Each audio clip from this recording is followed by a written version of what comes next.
Bueno, el Twitter habla. Roberto Feletti formalmente comunica: he presentado mi renuncia al cargo de secretario de Comercio Interior. Agradezco al presidente Alberto Fernández por la confianza y a los ministros Matías Culfas y Martín Guzmán por su trato siempre profesional y respetuoso. Les dejo la carta en la que fundamento la decisión tomada. Todo un anticipo a las 3:30 de la tarde. Lo tuviste aquí en La Nación Más. Bueno, es una carta bastante extensa. Te leo el segundo párrafo, que es el que me parece importante, Paulino. Dice: el traspaso de la Secretaría de Comercio desde el Ministerio de Desarrollo Productivo hacia el Ministerio de Economía de la Nación abre una nueva etapa en la que este último se hará cargo de la política económica de manera integral, incorporando a su órbita la política de precios y demás misiones y funciones atinentes a la Secretaría que encabecé hasta aquí. Parece que ahí está todo dicho, ¿no? Y te agrego una cosita más. Después dice: en ese sentido, considero que la actitud más razonable y profesional de mi parte es facilitar que el ministro Martín Guzmán tenga libertad para seleccionar funcionarios y funcionarias que comparten el rumbo definido y el programa fijado. Después hace un balance, ¿no? Sí, deja un 7 meses de mensaje, gestión. un mensaje político en el anteúltimo párrafo que dice: en adelante seguiré trabajando para contribuir al triunfo del peronismo en 2023 desde el lugar que me toque, dice Feletti, con la convicción de que representamos la única opción política capaz de garantizarle a nuestro país y a nuestro pueblo la grandeza y la felicidad que se merecen. Bueno, y atentos con esto, ¿no? porque también en otro párrafo dice, bueno, le echa la culpa a la guerra, dice que si bien sus herramientas fueron pertinentes, esto no alcanzó debido al conflicto bélico. Dice: en ese sentido, la situación actual exige el desarrollo de nuevos instrumentos, principalmente en relación con la necesidad de desacoplar el precio de los alimentos a nivel mundial de aquel que pagamos las argentinas y los argentinos, en línea con lo que dijo el presidente de la Nación hace un ratito en una entrevista. Habla de las retenciones. También urge implementar una mayor coordinación del gabinete económico y establecer un ámbito que evalúe de manera sistemática la evolución de la crisis mundial derivada de la guerra para adoptar medidas que permitan enfrentar sus efectos adversos. Allí está el texto de la carta, que fue todo un adelanto exclusivo de La Nación Más. Hace 45 minutos. Acá tuviste la primicia. Nos preguntábamos si Feletti iba a seguir en el gobierno. Nadie daba cuenta de ello. Aún estaba reunido con Martín Guzmán. Feletti lo ha hecho público hace instantes. Todo un adelanto. Aquí, insisto, en La Nación Más. Y es el título, políticamente hablando, más fuerte, no hay duda, del día. Querido Damián Dipache, bienvenido. ¿Cómo estás? Buenas tardes. ¿Cómo estás, Paulino? ¿Primera referencia o reflexión? Sí, una reflexión. La Secretaría de Comercio Interior ya hace muchísimo tiempo que no oficia como Secretaría de Comercio Interior. De hecho, yo contabilicé 12 funciones que debería cumplir una Secretaría de Comercio que no las cumple, son controlador de precios. O sea, la función de Feletti fue controlar precios. Y se viene desdibujando la Secretaría de Comercio Interior ya desde la gestión de Moreno, Costa, Paula Español, Feletti. Ha dejado de ser una Secretaría de Comercio Interior. Y la realidad que, bueno, en definitiva, por parte de la política económica tampoco ha solucionado mucho, ¿no? Da la impresión que desembarcaría alguien de Guzmán, ¿no? Que Sí, yo creo que es el gran empoderado. Claro. Pero no solo por la salida de Feletti, sino por todo lo que ha venido ocurriendo tras el acuerdo con el fondo y cómo con debilidad, a los tumbos, con preocupaciones, sin sobrarle nada, el presidente ha bancado. Yo decía que se pasaba como de una especie de manual, donde estaba en la heterodoxia Feletti, se pasaba a la ortodoxia vinculado al acuerdo con el Fondo Monetario Internacional. Iba a ser difícil esa tarea, tratar, digamos, de articular lo que venía haciendo junto con Martín Guzmán, ¿no? Sí. Tenía un cambio radical, iba a ser. Está el querido Esteban Domecq, en minutos hablo con él también, porque uno de los títulos que yo quería poner hoy era un gobierno ortodoxo con heterodoxia. Claro, pero es muy complejo de explicar.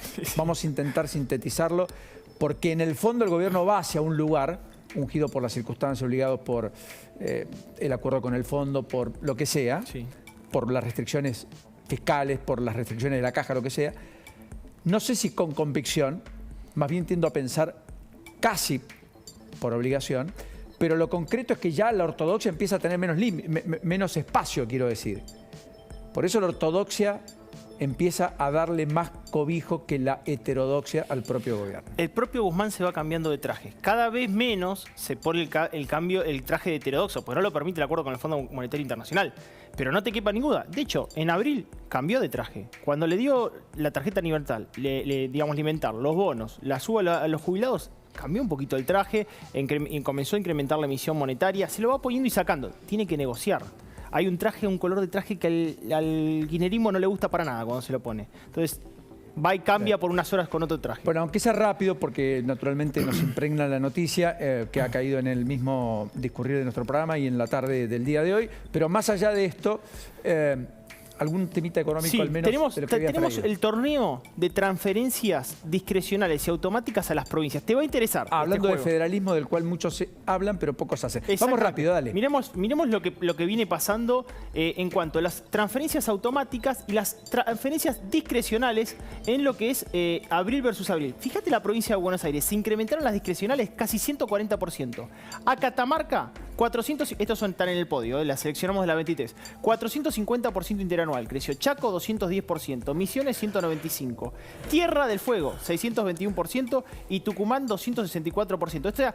Estas son las provincias más beneficiadas en las transferencias discrecionales. Perdón, lectura política, todas gobernadas por el justicialismo, salvo Melela, que es un aliado, Tierra del Fuego, que va por la reelección de Alberto, y Misiones, Herrera Aguad, que es uno de los tributarios en cada discusión legislativa en donde aporta sus votos, diputados, senadores, para destrabar lo que eventualmente podría estar trabado. ¿Cómo me ayudan las lecturas políticas cuando yo traigo los números de Paulino? Mirá, ahora te voy a dar la otra tabla. La tabla de abajo vendría a ser. Los más perjudicados. Los más perjudicados. A los vamos. que menos les transfieren. Mirá, y ahora haceme la lectura política, pero fíjate, San Juan, 53% abajo, Chubut, 66% abajo, Córdoba, 74% abajo, Corrientes, 46% abajo, Neuquén, 44% abajo. Haceme la lectura política de esto. Corrientes gobierna Valdés, el radicalismo. Córdoba es el único adversario dentro del peronismo fuerte con Schiaretti del gobierno nacional. Chubut es el amigo, pero no socio, porque ahí gobierna Arcioni, más cercano a Massa, etcétera, y el peronismo kirchnerista lo ha batallado. Y en San Juan está la discusión, porque Uñac fue el que no aceptó. Llegó Mansur, eso valió algún rencor con el propio Alberto Fernández, más allá de que fue el que lo cobijó el viernes pasado en su propia provincia.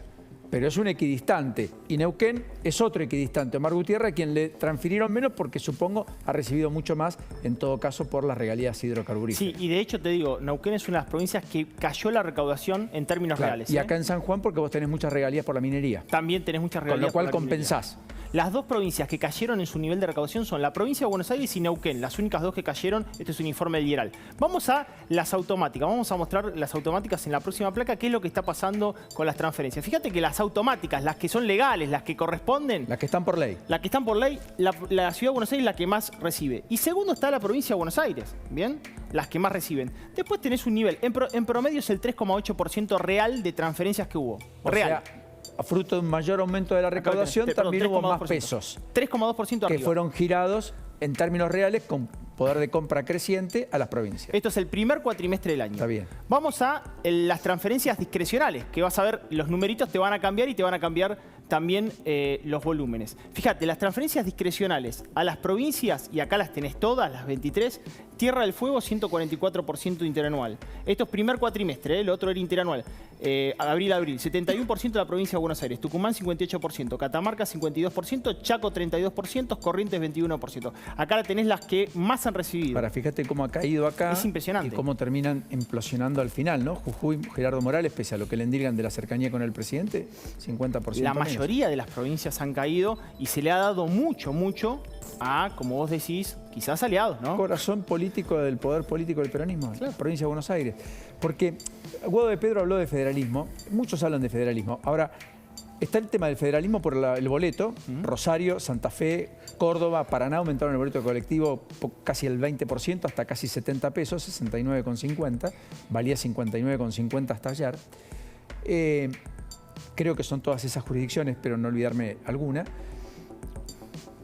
Y entonces se habla del boleto federal y la falta de federalismo por los subsidios concentrados Que lo en hemos el hablado AMBA, acá lo hemos hablado más. ustedes. Bueno, ahora, después hay otro federalismo concentrado, que es cómo vos distribuís arbitrariamente hacia los propios, provincia de Buenos Aires en particular, en desmedro del resto. Eso también es falta de federalismo, Sí, absolutamente. ¿no? Porque estás concentrando en una jurisdicción en desmedro del resto. Viste que Bueno, se habla de contabilidad creativa. Te la voy a mostrar en la próxima placa y te va a sorprender Dale. una contabilidad creativa. Bueno, acá tenés el acumulado del primer cuatrimestre, pero pasemos a la otra, Lula, donde tenemos la descripción. Mirá esto, esta es la contabilidad creativa. Dentro de los índices, dentro de los ítems de transferencias discrecionales a provincia y a provincia de Buenos Aires, aparece este. asistencia financiera. Y vos decís, hey, ¿qué es esto? Todo el resto, mira, fíjate, Fondo de Fortalecimiento Fiscal de la Provincia de Buenos Aires, Fondo Nacional de Incentivo Docente, tiene alguna, digamos, contraprestación. Reglamentación de la Policía Pero Federal. el más voluminoso es este, claro. Mirá, Paulino, en términos reales, fue el crecimiento interanual primer cuatrimestre a la Provincia de Buenos Aires 6.876%. Es bestial. ¿Escuchaste eso, no? 6.876%. Quiere decir que no había nada, se inventa esta contabilidad creativa. Che, vamos a poner un ítem que se llama asistencias Y financieras así provincias. parecería no impactar en el resto. Ok. Claro. Mamita, qué gran dato traes, ¿eh? Bueno, ¿quedó algo? Es un datazo, ¿no? Con esto quedamos y el tema de la tarde es Feletti. Sí, es Feletti. Lo voy a hablar con el propio Esteban Y que Domecq. te hable de los trajes, de los ortodoxos y Sí. heterodoxos. ¿Hay repercusiones ya? Javi, Eleonora, Lourdes, ¿hay alguna repercusión ya importante en el mundo de la política a propósito de la renuncia del propio Feletti? No por ahora, Paulino. todo No por muy- ahora. Yo estoy viendo que todos retuitean la renuncia de Sí. Feletti. Claro. En las dicen que- redes. Lo que me dicen es que todavía no está el nombre del posible o la posible reemplazante, cosa que me cuesta creer. Digo, si esto ya estaba pensado, planeado por parte de Feletti, me imagino que algún nombre tienen que tener, ¿no? Por allí. Así que seguramente en las próximas horas o en los próximos minutos tendremos alguna información con respecto a eso, pero tendrán que, dar un nombre a un reemplazante, ¿no? Sí, me da la impresión que eso tal vez esté recién en los próximos días, ni siquiera horas. Bien, está Tengo bien. esa impresión, pero no es información. Esteban Domecq, bienvenido. Es placer de tenerte. ¿Cómo estás? Gracias por la invitación, un placer. ¿Te sorprende? Sorprende un poco el timing, tal vez. Estaba claro que había diferencias marcadas entre Roberto Feletti y Martín Guzmán en términos de cómo piensan la política económica de manera general y qué medidas en particular había que tomar para atender el problema inflacionario en la Argentina. Sorprende el timing después de pasar la Secretaría de Comercio, el Ministerio de Desarrollo Productivo, al Ministerio de Economía, que a la semana ya esté presentando la renuncia. Y esto creo que da cuenta un poco, tal vez, del nivel de improvisación que nos tiene acostumbrados un poco el gobierno y la política económica en particular. La falta de rumbo, la falta de coherencia, la falta de consistencia y hoy también la falta de funcionarios, tal vez. Sin embargo, poniéndome en la boda del diablo, parecería ser que el único consistente en el gobierno es el empoderamiento de Guzmán. Todo el resto está como demasiado endeble. Y pese a que es el más cuestionado, ¿hay algo de esto o...? Puede ser que haya algo de esto. Yo pienso el arranque del año 2022, una Argentina muy acorralada política y económicamente. ¿Por qué? Porque la estrategia económica del año pasado agudizó fuertemente muchos desequilibrios. Las reservas internacionales, la brecha cambiaria, la inflación, el déficit fiscal. Y esa estrategia económica que deteriora la macro y no consigue votos, lo deja al gobierno en el arranque del año sin economía y sin política. Con este cuadro de situación, yo diría, el escenario hacia adelante, pensando desde el Poder Ejecutivo y para todo el gobierno, uno veía tres escenarios. La alternativa uno era mayor desajuste, y esto es lo que pide el ala radicalizada del gobierno, entendiendo muy bien, si querés, el ala moderada, que mayor desajuste es el abismo para la Argentina. Es una economía que puede tranquilamente empezar a caer fuerte con inflación tal vez de 3 dígitos. La alternativa 2 es agudizar el cuadro estanflacionario. ¿Qué significa eso? Bueno, que la actividad flote y que la economía empiece a soltar más inflación. La alternativa 3 era ajustar. Demos la batalla contra la inflación, cerremos más rápido el déficit fiscal, con el fondo, etc. Entonces, cuando la primera alternativa está, si querés, descartada políticamente hablando, te quedan las otras dos, vos tenés que elegir el mal menor. Y ese mal menor, cuando uno opta y dice, tengo un recorrido de 18 o 20 meses a la acción, dice, vamos a estanflacionar. Cuando uno dice estanflacionar, ¿de qué manera? Bueno, que te agarre el Fondo Monetario. ¿Y el fondo a quién agarra? A Guzmán. ¿Y Guzmán a quién está agarrando? Si querés, al gobierno. Entonces, hoy tenemos, si querés, muy poco espacio por el margen de maniobra macroeconómico, un programa que no acumula reservas, un programa que empieza a soltar inflación, y esto es parte del programa económico, una actividad que ya no se mueve, empezó a transitar una especie de estancamiento, que tiene que ver con este cuadro estanflacionario estructural en la que está ¿Vos no metida ves la la economía Argentina. creciendo este año en torno al No. 4 o 5%? Claro, bueno, ahí está la trampa. En el segundo semestre levantamos 2 o 3 puntos más la economía. La recuperación fue 10 y no de 6-7. Recuperación de 10 el año pasado fue recuperación completa de la caída pandémica, apalancado principalmente en el salto abrupto de los precios internacionales. Estadísticamente, por esos 2-3 niveles que vos levantaste, si esta economía empieza a flotar, y eso es lo que está pasando, y te puedo mostrar unos indicadores, el promedio año contra promedio año te da 4% positivo. Entonces, Esteban, ¿cuánto crece la actividad adentro del año 2022? Nada. 0. ¿Cuál es el nivel de actividad que empleo registrado no hay al más final del día? No hay más inversión. No hay más poder de compra. No hay más Los poder de salarios no le ganan a la inflación. En el mejor de los casos, los salarios empatan. Y tenemos que ser muy optimistas para que eso pase. ¿Con una inflación de cuánto, imagínate? Y de 70%. Ese es el 65, piso. 70 para empezar a hablar. Digamos, creer que los ingresos en la Argentina, los salarios, las jubilaciones, las pensiones, las AUH, los trabajadores informales, le pueden ganar a un proceso de inflación acelerando, es una ilusión. Es una ilusión. Dame un segundo. Diego, querido Diego Lewen, ¿estás en la Secretaría de Comercio Interior a esta hora? Bienvenido, ¿cómo estamos? Bueno, buenas tardes. Así es, estamos trabajando donde todavía, según tenemos entendido, tiene su oficina Roberto Seletti, ahora ex secretario de Comercio Interior. Por los allegados que yo tengo y las fuentes que tengo adentro de este ministerio, causó sorpresa esta renuncia. Me dicen que obviamente solo un puñado de personas sabían de esta decisión que había tomado el ahora ex ministro, que solo muy poca gente lo sabía. Pero no han dicho nada al respecto, ¿no? Tampoco es que, por lo que me cuentan a mí, se han sorprendido con esta decisión porque era Vox Populi las diferencias que tenía Roberto Seletti con el ministro de Economía, Martín Guzmán, y obviamente luego de que pasase a la órbita del Ministerio de Economía, bueno, era algo que podría llegar a haber pasado. Pero más allá de la carta que escribió Seletti, donde ahí expone las razones de su renuncia, por aquí no hay mucho más que decir en ese sentido. Bueno, buscamos alguna repercusión mientras te terminas de acomodar, Diego, en esa secretaría que yo entiendo ya no está Seletti. Es el dato que me gustaría chequear con vos. O está retirando sus cosas. Algunos dicen que la retiró esta mañana, otros dicen que todavía no las retiró y que pasaría a buscarlas. Desconozco. Pero bueno, nos vas a ayudar, sos nuestros ojos allí. Volviendo por supuesto, sí, sí. Un enorme abrazo, Diego, perdón. Volviendo, Esteban, y disculpas por la interrupción, pero, o sea que vos no ves un escenario económico con ciertas y relativas fortalezas, pese a cierta quietud del tipo de cambio, empoderamiento eventual de Guzmán. Vos lo que ves es que están levitando, que están dejando que todo pase, suceda, ocurra. Hay 3 grandes condicionantes de la economía argentina. Es cierto que el mundo es complejo, es volátil, incierto, está el COVID, está la guerra en Ucrania, está la Reserva Federal empezando a hacer política monetaria contractiva. Ese es un tridente externo que te condiciona, pero me animo a decir, te juega a favor para esta Argentina con una soja arriba de 600. Cuando te metes adentro de Argentina, Argentina tiene 3 grandes problemas bien de corto plazo que condicionan el andar económico. El primero es la inflación.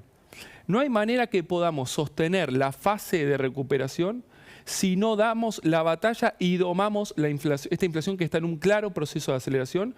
Y yo creo que esto es lo que está en el corazón de la interna económica del oficialismo. ¿La renuncia de Seletti ayuda o complica?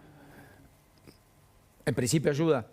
Si es que Seletti fracasó y coincidimos en eso. No lo creo que ayude. No lo creo que ayude. Tampoco sé cuánto y puede llegar a complicar, pero no lo creo. Okay. En segundo lugar, vos no tenés más dólares para levantar más el nivel de actividad. Entonces, supongamos que logramos domar estos caballos inflacionarios que empezaron a correr fuerte, damos más aumentos, más bonos a los jubilados, a los trabajadores informales, adelantamos las paritarias. Esto es lo que está sucediendo en esta economía, acelerando en materia de inflación. Todos de alguna manera nos estamos poniendo de acuerdo en, señores, vamos a correr todo más rápido. Ahora, aunque logremos empatar esa carrera nominal en un año donde tenés que corregir dólar, tarifas y demás, es muy complejo, vos no tenés más dólares para seguir levantando el nivel de actividad. ¿Por qué? Porque este programa es inconsistente. Atrasaste fuerte el tipo de cambio del año pasado y lo voy a decir vulgarmente, hoy te estás fumando un viento de cola en pipa. Argentina tiene el mayor salto exportador en décadas y no acumuló reservas, de hecho está perdiendo. El Banco Central flota con reservas netas en la zona de cero, esto es tanque de nafta vacío, entra mucho por las hojas, se va mucho por las importaciones, los fletes, el turismo, los intereses, capital y demás. Acumulación de reservas cero. Esteban, quiero levantar más el nivel de actividad. Bueno, resaque las hojas, se va a 800. Y si se va a 400, ¿qué pasa? Vamos a caer fuerte. Entonces, el tercer condicionante, Perdón, si querés... soja 800, seguimos creciendo. Claro, porque me va a entrar más. 400, contracción fuerte, caída de niveles de actividad. Correcto. Ni siquiera el 4 de... No flotás. Flotación. Y no hay ninguna manera de flotar. Digamos, donde se resienta un poco el contexto internacional, que a través de los precios de los commodities está jugando tan a favor, la economía se cae. Es un Boeing que empieza a derrapar. Ahora, hay un tercer elemento que tiene que ver con el programa, con el fondo y la situación política. Porque este programa con el fondo, lo hablamos al principio, dice, vos estás jugando con fuego, vas a ir a recorrer al borde del abismo, una parte de la coalición quiere agarrar el otro camino, eso es derrape y caída fuerte, déjame tenerte. Pero esto está tensionando mucho el frente político. Entonces, hoy yo tengo que estabilizar una macro que no da más, carretea con un viento a favor fenomenal, pero no tiene resto. Esta recuperación no tiene más recorrido, pero el elemento político con revisiones trimestrales del Fondo Monetario, puede generar una situación, digamos, que complique mucho más este frente nominal inflación-dólar. Automáticamente, y algunos analistas ya lo están viendo, ni siquiera vas a poder sostener la flotación del nivel de actividad. Entonces, cuando uno dice, Argentina está agudizando el cuadro de esta inflación estructural, claro, si esta economía, forzando las naves, con inconsistencia, con mala praxis, es cierto, te colgás del bondi con las hojas 600 y con eso avanzás un poco, pero no avanzás. Digamos, lo Porque que está además sucediendo lo haces es... con muchas asimetrías, ¿correcto? Puertas adentro. Totalmente. Te doy un dato de color. ¿Sabes cuántas empresas se perdieron en Argentina en el año 2020 cuando la economía cayó 10%? No sé cuántas. 23.000 empresas. Habíamos perdido otras 20.000 en los años anteriores. Hoy tenemos 50.000 empresas menos que hace 10 años. ¿Sabes cuántas empresas se recuperaron el año pasado cuando la economía recuperó el 10% que había de la pandemia? 1000. Dije, perdimos 22.000, perdimos 1.000 más el año pasado. Ah, perdiste más. Seguimos la perdiendo economía empresa. Levantó más del Seguimos 10 y sin embargo hay 1.000 empresas menos de las que había en el comienzo del 2021. Sí, efectivamente. Eso te da cuenta que vos hoy transitas una fase de recuperación forzada por el viento de cola de precios internacionales y después el Plan Platita. Plan Platita, que estamos en este momento en plena cosecha con inflación. Entonces uno dice, renunció el secretario de Comercio, déjame decirte, hace 2 meses empezamos la guerra contra la inflación. Ya perdiste 2 batallas, 6-7 de marzo, 6 de abril y perdiste un teniente coronel. Esteban, sos muy didáctico. Lo último, ¿qué de todo lo que está afuera en Estados Unidos generando un caos, donde los inversores hacen la de, digamos, el productor agropecuario argentino? Yo me crié en el interior y el de sencillar hasta que aclare, dicen en el campo, ¿no?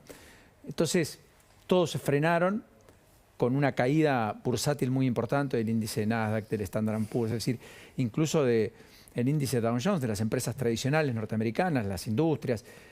Están remontándose los analistas a la década del 30 del siglo pasado, para tamaño y nivel de caída en el arranque de este año. Otros lo comparan mucho y lo asimilan al 2008. Otros hablan de una especie de burbuja en el mercado inmobiliario, inclusive, que podría estar al caer, porque muchos se frenan. Sube mucho la tasa y se encarecen mucho los créditos hipotecarios y, por lo tanto, merman también las compras. Háblame de ese mundo solo un instante y cómo le pega a la Argentina y quien nos está viendo, qué es lo que tiene que saber respecto a eso. Yo lo primero que te voy a decir es, Argentina le pega poco y nada. ¿Por qué? Porque Argentina está desconectada del canal financiero. Un país tiene 3 o 4 canales que se conecta, comercio, precios de commodities y el frente financiero. El riesgo país Argentina arregló con el fondo estaba en 1.750 puntos. Llega estos temblores en el frente externo, por todo esto que vos bien mencionás, el riesgo país se fue a 1.950. Sea de 1.950 o 1.700 o de 1.400 el riesgo país, Argentina no tiene crédito. O de 1.000. O de 1.000. Las acciones argentinas, YPF vale $4, valía 40 hace 4 años. Valga 4 o valga 3.50 o 4.50 por los temblores, es lo mismo. Entonces, Argentina en el frente financiero está en el piso. Si el mundo se come una piña, Argentina ya no tiene espacio para comerse una piña o se va a comer una piña en el piso. Entonces, uno dice, es cierto que el mundo está inestable, está con tensión, está con pandemia, está con guerra. Yo agarro los canales de conexión y hoy el mundo le está jugando a favor a la Argentina y a la región. Entonces, ¿por qué Argentina no capitaliza más? Por mala praxis, por inconsistencia, por falta de rumbo político. Y mira este dato. Como destruimos la matriz energética, todo este gran viento de cola que ahora estamos transitando la liquidación gruesa de agrodólares y nos están lloviendo dólares, en gran parte se nos van a ir por destrozar la matriz energética.